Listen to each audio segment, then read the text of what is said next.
Hi friends, this is Aarti Mahajan from Radiance Ramanujan Academy Pathankot. आज ये special video मैं बनाने जा रही हूँ जो बच्चे मास्टर कैडर मैथमेटिक्स का टेस्ट देने जा रहे हैं। जो भी बच्चे प्रिपरेशन कर रहे हैं मास्टर कैडर मैथमेटिक्स के लिए, उन सब के लिए ये वीडियो बहुत ही इम्पॉर्टेंट है। इस वीडियो में हम डिस्कस क्या करने वाले हैं वो है रिलेटेड टू सिलेबस। हम डिस्कस करेंगे कि मास्टर कैडर मैथमेटिक्स का सिलेबस क्या है एंड टॉपिक वाइज हम एनालिसिस करेंगे कि किस किस टॉपिक में से कितने कितने मार्क्स का आपको पेपर में आएगा, मतलब किस टॉपिक में से कितने क्वेश्चंस आपको आएंगे। क्योंकि मैक्सिमम बच्चे जो भी प्रिपरेशन कर रहे होते हैं उनको ये नहीं पता होता कि किस टॉपिक में से कितने मार्क्स का पेपर आएगा। अगर बच्चों को इस चीज़ का कंप्लीट नॉलेज मिल जाए तो बच्चे अपनी प्रिपरेशन और भी अच्छे तरीके से कर सकते हैं। बाकी हमारे जो मास्टर कैडर मैथ्स के जो हमारे क्लासेस हैं वो स्टार्ट हो चुकी हैं। जिन बच्चों को इंटरेस्ट हो वो ज्वाइन कर सकता है। यूट्यूब पे मैंने बहुत सारे लेक्चर्स डाले हुए हैं। अगर कोई बच्चा मेरे यूट्यूब के लेक्चर्स पढ़ के जाता है ना, तो उसके 20 से 25 नंबर के क्वेश्चन तो वहीं से आप अटेम्प्ट कर सकते हो। उसमें मैंने रियल एनालिसिस, टोपोलॉजी, फिर साथ में वेक्टर स्पेस और सीक्वेंस एंड सीरीज, ये सारे टॉपिक मैंने उसमें डाले हुए हैं। किसी बच्चे को अगर डेमो चाहिए तो वो वहाँ से डेमो के तौर पे भी उसको यूज़ करके देख सकता है कि लेवल ऑफ टीचिंग हमारा क्या है। ठीक है। बाकी मैं बहुत ज़्यादा शॉर्टकट के पीछे बच्चों को नहीं भगाती हूँ, क्योंकि मेरा जो खुद का एक्सपीरियंस है, अभी मेरे को 15 इयर्स हो गया टीचिंग में। तो मेरा जो खुद का है ना, मेरे को यही होता है कि जो बच्चे हैं ना, जब वो सीखें तो कंप्लीट नॉलेज लें, किसी भी टॉपिक को वो अच्छे से करें, ये नहीं शॉर्टकट के पीछे ही भागते रहें। कंप्लीट उसको डीपली अगर आप स्टडी करते हो किसी भी टॉपिक को, तो एग्ज़ाम में कोई भी ऐसा क्वेश्चन नहीं होता जो कि आप सॉल्व ना कर सको। तो इसीलिए मैं बोलती हूँ कि कोई भी टॉपिक करो, हमेशा उसको डीपली समझा करो कि आखिर ये चीज़ें हुई तो कैसे हुई, इसका आंसर ये आया तो कैसे आया। ये सब चीज़ें आपको कंप्लीट पता होनी चाहिए। मतलब डीपली आप स्टडी करो उसको, ऊपर ऊपर से मत पढ़ो। एक ही बार ऐसा पढ़ा करो कि फिर से आपको पढ़ने की ज़रूरत ना पड़े। ऐसे आप कितने शॉर्टकट याद करोगे, कितना कुछ, कितना मैथ्स में इतना कुछ है, आप कितने कितने के सारे शॉर्टकट याद करोगे। तो बहुत ज़्यादा टाइम ना वेस्ट करते हुए मैं एक ही चीज़ आपको बोलूँगी कि शॉर्टकट के पीछे भागना मत बंद कर दो। सिर्फ जो भी टॉपिक आपने पढ़ने हैं ना, उसको डीप स्टडी किया करो। अगर आपको किसी टॉपिक का अच्छे से नॉलेज है ना, उसके साथ रिलेटेड कोई भी क्वेश्चन पेपर में आ जाए, आपका क्वेश्चन कभी भी स्किप नहीं होगा। ठीक। अब मैं आपको एक तो सिलेबस के बारे में बताने जा रही हूँ, दूसरा मैं बताने जा रही हूँ मास्टर कैडर मैथ्स में टॉपिक वाइज एनालिसिस करेंगे कि टॉपिक वाइज हमारे कितने कितने मार्क्स के क्वेश्चंस आते हैं। तो वन बाय वन मैं डिस्कस करती हूँ इसके ऊपर। आप एक पेन और कॉपी पकड़ लो और उसको लिखते जाओ कि हमारे कौन कौन से टॉपिक है। सबसे पहला जो टॉपिक है ना, most important topic, this is most most important topic. कई बच्चों को तो पता भी नहीं होता कि ये वाली चीज़ें भी है मास्टर कैडर में कि नहीं है। देखो, ये टॉपिक मैं लिख रही हूँ ग्राफ थ्योरी। फर्स्ट टॉपिक मैं बोल रही हूँ ग्राफ थ्योरी है। Graph theory most important topic मैंने क्यों लिखा, क्योंकि ग्राफ थ्योरी से अगर आप किसी फंक्शन का ग्राफ फाइंड आउट कर लो, आपको ग्राफ निकालना आता है ना, तो आप उस फंक्शन का क्या क्या निकाल सकते हो। आप चेक कर सकते हो कि बाउंडेड है फंक्शन या अनबाउंडेड है, ये चेक कर सकते हो। आप फंक्शन का मोनोटॉनिक चेक कर सकते हो, फंक्शन मोनोटॉनिक है कि नहीं है। आप फंक्शन का चेक कर सकते हो वो फंक्शन कैसा है, क्लोज्ड है या ओपन है, ये चेक कर सकते हो। आप किसी भी फंक्शन का वन वन ऑन टू होना चेक कर सकते हो, किसी फंक्शन का इन्वर्टिबल होना चेक कर सकते हो। आप चेक कर सकते हो कि क्या वो फंक्शन कम्पैक्ट है। आप चेक कर सकते हो क्या वो फंक्शन कनेक्टेड है। आप उसकी डोमेन चेक कर सकते हो, आप उसकी रेंज चेक कर सकते हो। तो शॉर्ट वे में मैं इतना ही बोलूँगी कि ग्राफ थ्योरी इतनी इम्पॉर्टेंट, इतनी गजब की चीज़ है ना कि इसके थ्रू आप बहुत सारी चीज़ें फाइंड आउट कर सकते हो। तो this is the most important topic. तो मैक्सिमम बच्चे ये चीज़ें छोड़ के चले जाते हैं, तो इसको छोड़ना नहीं है। ये बहुत अच्छा टॉपिक है, बहुत ही इम्पॉर्टेंट टॉपिक है। दूसरा टॉपिक मैं उठा रही हूँ, matrix and determinant. Matrix and determinant. अब कई बच्चे ऐसे हैं जो सोचते हैं +2 लेवल पे मैट्रिक्स पढ़ जाते हैं, +2 लेवल पे मैट्रिक्स एंड डिटर्मिनेंट पढ़ जाते हैं और हमारा क्लियर हो जाएगा सब। ऐसा नहीं है। मैट्रिक्स जो है, मैं अपने स्टूडेंट्स को, जो भी मेरे पास कनेक्टेड होते हैं, मैं उनको 30 टाइप की मैट्राइसिस करवाती हूँ। 30 टाइप ऑफ मैट्राइसिस। ऐसी ऐसी मैट्राइसिस हैं कि बच्चों ने नाम भी नहीं सुने होते। Nilpotent matrix, अडम्पोटेंट matrix, involutory matrix, फिर backward diagonal matrix, backward unit matrix, और भी कितनी सारी मैट्राइसिस ऐसी हैं। आपको मैट्रिक्स गिवन हो, आपको उसकी नोटेशन का पता होना चाहिए। मैट्रिक्स में डायमेंशन कैसे निकालते हैं वो पता होना चाहिए। किसी मैट्रिक्स में बेसिस कैसे निकालते हैं वो पता होना चाहिए। किसी मैट्रिक्स का डिटर्मिनेंट क्या होगा, जैसे स्क्यू सिमेट्रिक मैट्रिक्स के ऊपर पूछ लेता है कि अगर 10 क्रॉस 10 की मैट्रिक्स दी है तो बताओ उसका डिटर्मिनेंट क्या है। 11 क्रॉस 11 की मैट्रिक्स है, उसका डिटर्मिनेंट बताओ क्या है। तो ये सारी चीज़ें आपको सिखाई जाती हैं इसमें। तो मैट्रिक्स में टोटल मैं 30 टाइप की मैट्राइसिस करवाती हूँ। हर एक मैट्रिक्स की प्रॉपर्टी होती है। जैसे हम स्क्यू सिमेट्रिक के ऊपर बात करें तो हम उसके डायगोनल के ऊपर भी बात करते हैं कि उसके डायगोनल कैसे होंगे। हम डिटर्मिनेंट के ऊपर भी बात करते हैं, डिटर्मिनेंट कैसा होगा।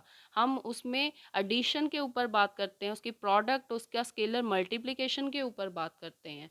तो कितनी सारी चीज़ें आ जाती हैं एक मैट्रिक्स के अंदर, कितनी सारी चीज़ें पड़ी है। तो सोचो 30 के अंदर कितना कुछ पड़ा होगा। तो मैट्रिक्स एंड डिटर्मिनेंट, और इसमें एक और टॉपिक ऐड करो, वो टॉपिक है linear algebra. Linear algebra. Linear algebra का मैंने थोड़ा सा टॉपिक डाला हुआ है। लीनियर अलजेब्रा के अंदर आता है एक वेक्टर स्पेस आता है, प्लस इसमें आता है बेसिस आता है, प्लस इसमें आता है डायमेंशन, प्लस इसमें क्या आता है, लीनियर ट्रांसफॉर्मेशन। ये सारा टॉपिक इसमें लीनियर अलजेब्रा में पड़े हुए हैं। ये सारे के सारे टॉपिक इसमें लीनियर अलजेब्रा में पड़े हुए हैं। मैंने वेक्टर स्पेस का यूट्यूब के ऊपर 3 लेक्चर डाले हुए हैं, 3 वीडियोस डाले हुए हैं। आप उसको पढ़ के देखना, उसको एक बार आप करके देखना। तो कहीं पे भी आपको रट्टे लगाने की ज़रूरत नहीं पड़ेगी। एक बार जिसने वीडियो देख ली ना, तो उसका काम बन गया। क्योंकि वेक्टर स्पेस में से तो क्वेश्चन आने ही होते हैं, और जितना मैंने करवाया है उसी में से ही आने हैं। जितने भी बच्चे मेरे पास कनेक्टेड है, मैं सबको यही बोलती हूँ कि जितना मैं करवाऊँ उतना ही करना है। बहुत ज़्यादा पढ़ने की ज़रूरत नहीं है, बहुत हाई लेवल का एग्ज़ाम नहीं है आपका। बच्चे नेट की भी तो तैयारी करते हैं। कितने सारे बच्चे मेरे पास यूजीसी नेट की तैयारी करते हैं, उनका एग्ज़ाम कितना हाई लेवल का होता है, फिर भी तो क्वालिफाई करते हैं ना। तो आपका एग्ज़ाम इतना हाई लेवल पे नहीं होता। तो जो बच्चा मेरे नोट्स कर लेगा, असाइनमेंट कर लेगा, टेस्ट सीरी कर लेगा, बस उसका टेस्ट क्वालिफाई हो जाता है। मैक्सिमम सिलेक्शंस होती हैं, मैक्सिमम 70 में से 57 बच्चे अगर सेलेक्ट हो रहे हैं तो मैक्सिमम उसको हम काउंट करते हैं। जो थोड़े से बच्चे नहीं सेलेक्ट हो पाते हैं, उनके कुछ अपने पर्सनल इश्यूज होते हैं। कई बार उनकी तैयारी नहीं हो पाती ढंग से, कई बार कुछ और रीज़न हो जाते हैं कि वो पढ़ ही नहीं पाते अच्छे से। अदरवाइज़ मैं बोलती हूँ 90% से ज़्यादा पेपर तो आपको मेरे नोट्स और लेक्चर जो मैं प्रोवाइड करती हूँ उसी में से ही मिल जाता है। जब बच्चे पेपर दे के आते हैं, बोलते हैं 60-70 क्वेश्चन ऐसे थे जो सीधे ही आ गए, हमें पेन भी नहीं उठाने की ज़रूरत पड़ी, सॉल्व करने की ज़रूरत ही नहीं पड़ी, सीधा उसका आंसर हमने फिल किया। तो दूसरा टॉपिक मैंने क्या बोला, matrix and determinant plus linear algebra. Matrix, determinant and linear algebra. अब इसमें क्या क्या इंक्लूड होगा, इसमें +2 का सिलेबस है, इसमें बीएससी का सिलेबस है, और प्लस इसमें एमएससी के कुछ टॉपिक्स आ जाते हैं। ठीक। और इसमें कितने मार्क्स का पेपर आता है, इसमें से आता है 11 से लेके 13 क्वेश्चंस आ जाते हैं पेपर में। 11 to 13 क्वेश्चंस आपको मिल जाएंगे एग्जाम में। बहुत ज़्यादा होते हैं ये। फिर नेक्स्ट टॉपिक उठाओ आप, थर्ड टॉपिक लिखो। Third topic is sequence and series. Sequence and series. Sequence and series की भी मैंने एक वीडियो पूरी डाल के रखी हुई है यूट्यूब के ऊपर। यूट्यूब पे मैंने पूरा का पूरा सीक्वेंस करवाया हुआ है। 1 घंटे की वीडियो है, कोई बच्चा वो वीडियो कर लेगा ना, उसको सीक्वेंस के लिए फिर से तैयारी करने की ज़रूरत नहीं है। उसमें मैंने बहुत अच्छे तरीके से किया हुआ है सीक्वेंस। आप बीएससी की बुक उठाओ, सीक्वेंस एंड सीरीज़ की, वो वीडियो देख लो और बुक का कोई कोई भी क्वेश्चन पकड़ लो, तो आपका हर एक क्वेश्चन उसके थ्रू निकलेगा। कोई भी क्वेश्चन ऐसा नहीं होगा जो आप वीडियो अगर देख लो और आपको समझ ना आए कि ये कैसे निकालना है। तो sequence and series most important topic है। एक तो हमारे पास इसमें आएगा +1 का सिलेबस, +1 में जैसे एपी एंड जीपी वो है, और दूसरा कौन सा है, बीएससी का। बीएससी का पूरा सीक्वेंस एंड सीरीज। ठीक। इसका जो वेटेज है एग्जाम में 8 से 9 क्वेश्चन इसके ऊपर पूछे जाते हैं, 8 to 9 क्वेश्चन इसके ऊपर पूछे जाते हैं। ठीक। फिर नेक्स्ट चलो, नेक्स्ट नेक्स्ट जो टॉपिक है,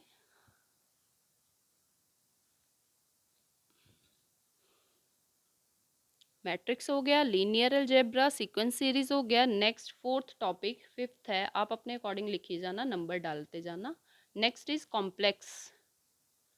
complex numbers and quadratic equations. Most important and बिल्कुल इजी टॉपिक, बहुत इजी टॉपिक है ये, मैं बोलती हूँ इसको बिल्कुल इजी है। सिर्फ 1 घंटे का काम है इस टॉपिक का, और इस टॉपिक में से क्वेश्चन कितने आते हैं, 6 to 7 क्वेश्चन। कितने ज़्यादा क्वेश्चन आ जाते हैं इसमें से। ठीक। फिर नेक्स्ट है, नेक्स्ट लिखो, सिक्स्थ है application of derivatives. Derivatives derivatives जो खाली है ना, इसके खाली 3 से 4 क्वेश्चंस आ जाते हैं, 3 to 4 क्वेश्चंस आते हैं। नेक्स्ट लिखो application of derivative of derivatives. जो एप्लीकेशन ऑफ डेरिवेटिव्स है, इसमें से 5 to 6 क्वेश्चंस आ सकते हैं आपको। नेक्स्ट लिखो सेट थ्योरी। सेट थ्योरी में 2 से 3 क्वेश्चंस आ सकते हैं, 2 to 4 भी हो सकते हैं। ठीक। नेक्स्ट टॉपिक लिखो। अब हर एक टॉपिक के ऊपर अगर मैं बहुत ज़्यादा डीपली बात करूँगी, वीडियो बहुत लंबी हो जाएगी। तो फिलहाल के लिए आप तो टॉपिक लिख लो कि ये टॉपिक है, क्योंकि बच्चों को तो टॉपिक भी नहीं पता होते कि कौन से टॉपिक है, और वो +1 +2 करके चले जाते हैं। सेट थ्योरी हो गया। Next is conic section. Conic section बहुत ही इजी टॉपिक है कॉनिक सेक्शन, और इसमें से क्वेश्चन कितने निकलते हैं, 8 से 9 क्वेश्चन आ जाते हैं एग्जाम में। बहुत ज़्यादा होते हैं, इजी से टॉपिक में से 8 से 9 क्वेश्चन मिल जाए तो। नेक्स्ट लिखो इंटीग्रेशन। इंटीग्रेशन इंटीग्रेशन के जो टोटल क्वेश्चन आते हैं वो आते हैं 5 to 6। अब इसमें +2 की तो इंटीग्रेशन इंक्लूडेड है ही है, प्लस बीएससी का भी आएगा। अब बीएससी के कौन से टॉपिक होंगे, इसमें आएगा जैसे डेफिनेट इंटेग्रल हो गया, एक तो डेफिनेट इंटेग्रल, और प्लस इसमें double and triple integration, double plus triple integration. ठीक है। तो ये पूरे का पूरा टॉपिक एक बन जाता है। इसमें से आपको बोला 5 to 6 क्वेश्चन आपको पूछ सकता है वो। नेक्स्ट आ जाओ, 9th टॉपिक लिखो आप। 9th is limit, continuity plus differentiability.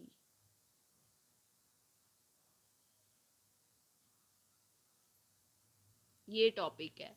अब मैंने सबसे पहले डिस्कस किया था ना ग्राफ थ्योरी, तो जिसको तो ग्राफ बहुत अच्छे से आ जाएंगे ना, जो ग्राफ को अच्छे से पढ़ लेगा ना, वो उसमें लिमिट को तो छोड़ो, उसमें कंटिन्यूटी और डिफरेंशियबिलिटी बहुत अच्छे से सीख जाएगा। जिस बच्चे को कंटिन्यूटी और डिफरेंशियबिलिटी अच्छे से आ गई ना, तो कितने सारे क्वेश्चन यहाँ पे उसके कवर हो जाते हैं। इसमें से टोटल क्वेश्चन आएंगे आप 7 से 8, 7 to 8 क्वेश्चन आते हैं। और अगर किसी बच्चे को ग्राफ आ जाए ना अच्छे से, तो ग्राफ के थ्रू तो आपको कंटिन्यूटी निकालने की भी ज़रूरत नहीं पड़ती, डिफरेंशियबिलिटी निकालने की भी ज़रूरत नहीं पड़ती। कितने सारे ऐसे फंक्शन होते हैं जो कंटिन्यूज होते हैं, उनकी कंटिन्यूटी चेक ही नहीं करनी पड़ती। ट्रिग्नोमेट्रिक फंक्शन है, फिर हाइपरबोलिक फंक्शन है, इन्वर्स ट्रिग्नोमेट्रिक फंक्शन है, फिर inverse hyperbolic function, logarithm function, और भी कितने सारे एक्सपोनेंशियल फंक्शन जिनके ऊपर कंटिन्यूटी नहीं चेक करनी पड़ती। तो मैं बहुत सारे ऐसे लिखवा देती हूँ कि जब पेपर में ऐसा क्वेश्चन आ जाए तो आपको चेक करने की ज़रूरत नहीं है, सीधा टिक किया करो कि कौन सा फंक्शन कंटिन्यूस है और कौन सा नहीं है। ठीक, फिर 10th पे आ जाओ। 10th टॉपिक आपके पास जो आता है ना, वो है ट्रिग्नोमेट्रिक फंक्शंस।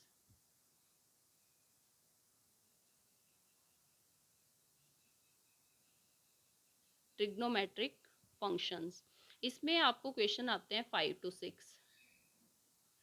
बहुत अच्छा टॉपिक है, ये भी बहुत इंटरेस्टिंग है। ट्रिग्नोमेट्रिक फंक्शन 5 से 6 क्वेश्चंस इसमें से आपको पूछ सकता है वो। नेक्स्ट टॉपिक पे आ जाओ। नेक्स्ट इज 11th टॉपिक आप लिखो, permutation and combination. Permutation and combination, इसमें आपको 3 से 4 क्वेश्चन आ सकते हैं, 3 to 4 क्वेश्चंस आपको आ सकते हैं। नेक्स्ट है लीनियर इनइक्वालिटीज।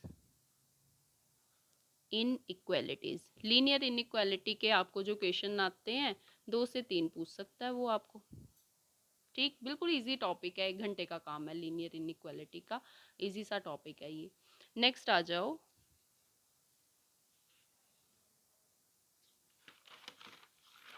नेक्स्ट टॉपिक उठाती है। जिस बच्चे को टॉपिक का पता होगा ना, ये टॉपिक पेपर में आने इतनी वेटेज है, वो तो बहुत इजीली उसकी तैयारी कर लेता है। 13, वैसे तो हर एक टॉपिक इम्पॉर्टेंट है, लेकिन जिसकी वेटेज ज़्यादा हो ना, हम ज़्यादा उसको प्रेफरेंस देना शुरू कर जाते हैं। जैसे लीनियर इनइक्वालिटीज़ है, हमें पता है 2 से 3 क्वेश्चन आते हैं, हम उसको 1-2 घंटा दे के तैयार कर लेते हैं। जब हमें पता है कि मैट्रिक्स डिटर्मिनेंट लीनियर में से मेरे को पता है कि 11 से 13 या 14 क्वेश्चन आने हैं, तो ऑब्वियस है मैं उसको टाइम लगा के तैयार करूँगी ना, ताकि मेरा कोई भी क्वेश्चन स्किप ना हो पेपर में। ठीक, नेक्स्ट आ जाओ। 13th है डिफरेंशियल इक्वेशंस।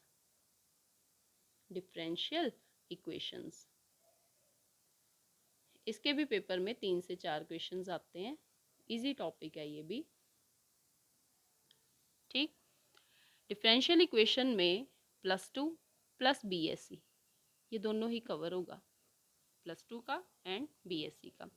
नेक्स्ट है हमारा न्यूमेरिकल एनालिसिस। न्यूमेरिकल एनालिसिस, इसमें 5 से 6 क्वेश्चंस आते हैं, इतने ज़बरदस्त नोट्स हैं ना इसके, सीधे नोट्स में से ही पेपर आ जाते हैं, बहुत ज़्यादा करने की ज़रूरत ही नहीं होती। नेक्स्ट है binomial theorems. Binomial theorem most easy topic, 3 to 4 questions आते हैं इसके, 3 से 4 क्वेश्चंस आ सकते हैं इसमें से। नेक्स्ट टॉपिक है 16th में लगाओ। Next is statics plus dynamics plus equilibrium, इसमें आपको 6 to 7 क्वेश्चंस आ सकते हैं पेपर में। 17th लिखो 2D plus 3D geometry. 2D plus 3D geometry, इसमें जो क्वेश्चंस आते हैं आपको 2D 3D में क्या है, स्ट्रेट लाइन हो गया, सर्कल हो गया, प्लेन हो गया, ये सारे का सारा इसमें इंक्लूडेड होता है। ठीक,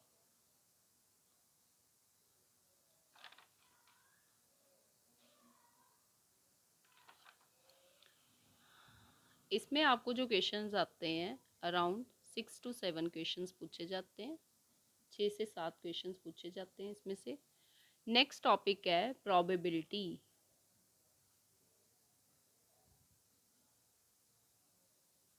नेक्स्ट इज प्रोबेबिलिटी। प्रोबेबिलिटी में आपको जो नंबर ऑफ क्वेश्चंस आते हैं वो है 3 to 5, 3 से 5 क्वेश्चंस पूछे जाते हैं इसमें से। नेक्स्ट टॉपिक लिखो group theory, group plus ring theory. Plus इसमें करो number theory, most important topic. इसमें जो नंबर ऑफ क्वेश्चंस आपको आते हैं 7 to 8 क्वेश्चंस पूछे जाते हैं, 7 से 8 क्वेश्चंस इसमें से पूछे जाते हैं। नेक्स्ट है टॉपिक मैथमेटिकल रीजनिंग। रीजनिंग बिल्कुल इजी टॉपिक है ये, 2 से 5 क्वेश्चंस आते हैं इसमें से। नेक्स्ट टॉपिक है LPP, लीनियर प्रोग्रामिंग प्रॉब्लम्स। इसमें से 2 से 3 क्वेश्चंस आते हैं। ये भी एक लेक्चर में मैं ख़त्म करवा देती हूँ टॉपिक। ये सारे एक एक लेक्चर के टॉपिक हैं। LPP हो गया, मैथमेटिकल रीजनिंग हो गया। हाँ, इसको ग्रुप रिंग थ्योरी और नंबर थ्योरी को थोड़ा टाइम लगता है, प्रोबेबिलिटी को थोड़ा सा टाइम लगता है, 2D 3D इसमें टाइम लगता है। बाकी बाइनोमियल थ्योरम हो गई, न्यूमेरिकल एनालिसिस, सारे छोटे छोटे टॉपिक्स हैं ये। न्यूमेरिकल एनालिसिस मैंने जितना करवाना उतना करना, बस आपको जो बुक, कोई भी बुक पकड़ोगे उसका क्वेश्चन पकड़ना, हर क्वेश्चन उस मेथड से निकलता जाएगा आपका। नेक्स्ट देखो स्टैटिस्टिक्स, बिल्कुल इजी है ये भी, 3 to 4 क्वेश्चंस आते हैं। एक ही लेक्चर लगाती हूँ मैं इसका भी, स्टैटिस्टिक्स का 3 से 4 क्वेश्चंस आते हैं इसमें से। नेक्स्ट आ जाओ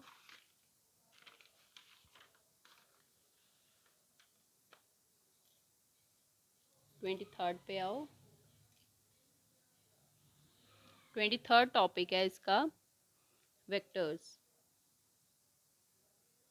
वेक्टर्स ये +2 का टॉपिक है। इसमें से 7 से 8 क्वेश्चंस आते हैं, 7 to 8 क्वेश्चंस एग्जाम में पूछे जाते हैं। नेक्स्ट आ जाओ real analysis plus topology. Real analysis plus topology, इसके जो नंबर ऑफ क्वेश्चन है 7 to 8 क्वेश्चन इसके पूछे जा सकते हैं। ये रियल एनालिसिस एंड टोपोलॉजी है ना, इसकी मैंने कंप्लीट वीडियोस डाली हुई हैं यूट्यूब पे। तो जो भी बच्चा इतनी सी वीडियोस कर लेगा, 5 वीडियोस हैं, ये प्रिपेयर कर लेगा, उसको रियल एनालिसिस का कुछ और पढ़ने की ज़रूरत नहीं है। सारे का सारा पेपर उसी में से ही आ जाता है आपको, कुछ एक्स्ट्रा बुक खोलने की ज़रूरत नहीं है। एक और टॉपिक है 25th, इसका नाम है एरिया अंडर कर्व्स। ये एक्चुअली आता है एप्लीकेशन ऑफ इंटीग्रल के अंदर। इसमें से 1 से 2 क्वेश्चन आपको एग्जाम में आ सकते हैं। ठीक, तो ये टोटल आपका सिलेबस है, इतना सिलेबस है आपका। तो जो बच्चे इस गलत फहमी में रह जाते हैं कि खाली मेरे +1 +2 की बुक पढ़ के चला जाता हूँ तो मेरा टेस्ट क्वालिफाई हो जाएगा, वो गलती करके जाता है। तो मैक्सिमम बच्चों का जब फ़ोन आता है मुझे, वो बोलते हैं मैम +1 +2 का ही तो टॉपिक करने हैं हमने, तो इजी है मास्टर कैडर क्वालिफाई करना, खाली +1 +2 नहीं है, BSc भी है, BSc का भी मैथ्स आता है, उसमें कुछ टॉपिक MSc के भी आते हैं।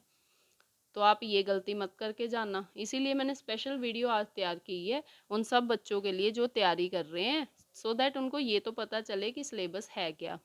अभी ये तो मैंने टॉपिक्स के नाम ही लिखे हैं ना, इन टॉपिक के अंदर भी बहुत कुछ है।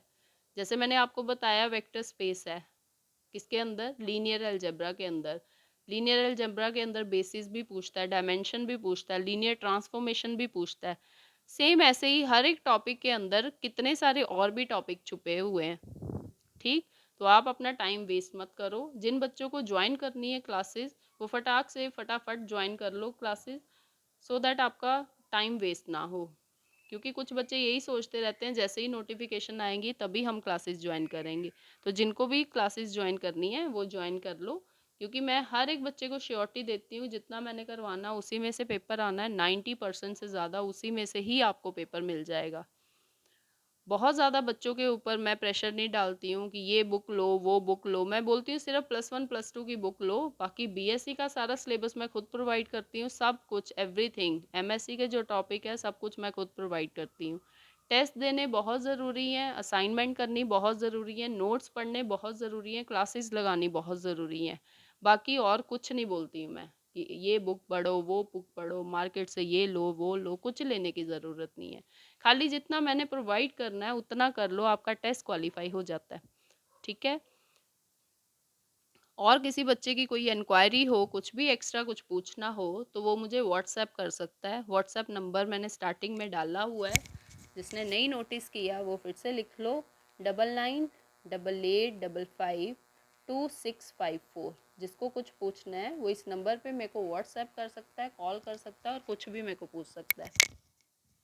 आई होप कि आपको वीडियो में मैंने सब बता दिया कौन कौन से टॉपिक्स हैं आपके, और मार्क वाइज मैंने इसको एनालिसिस भी कर दिया उसका। कुछ भी अगर आपकी इंक्वायरी हो तो आप मुझे व्हाट्सएप कर सकते हो। Thank you.